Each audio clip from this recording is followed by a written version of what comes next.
Narkoba Polres Bire-UN Aceh berhasil menangkap satu truk pengangkut ganja kering ke Pulau Jawa. Dari penangkapan tersebut, 3 ton ganja dan 3 pelaku diamankan.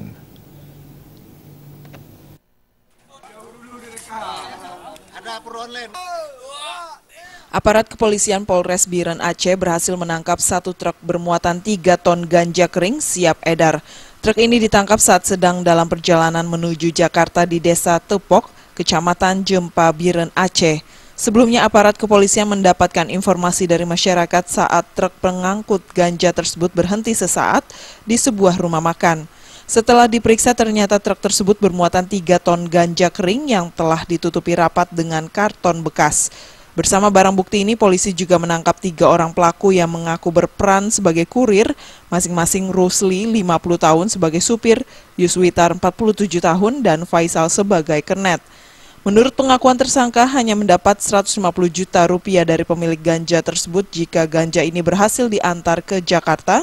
Ganja kering siap edar tersebut diambil dari salah seorang pelaku lainnya di Lamtuba, Aceh Besar. Diperkirakan 3 ton dengan bal 2.743 bal. Sementara pelaku berapa orang tangkap? Pelaku sebanyak 3 orang yang diamankan dari truk ini. Keterangan sementara itu barang dari mana, Pak? Informasi yang kita dapatkan dari keterangan tersangka, barang itu dari Aceh Besar. Ya. Mau dibawa ke mana? Rencana mau dibawa ke Jakarta. Ya. Kini aparat kepolisian masih melakukan pengembangan untuk menangkap pelaku utama. Dari Biren Aceh, Tim Liputan.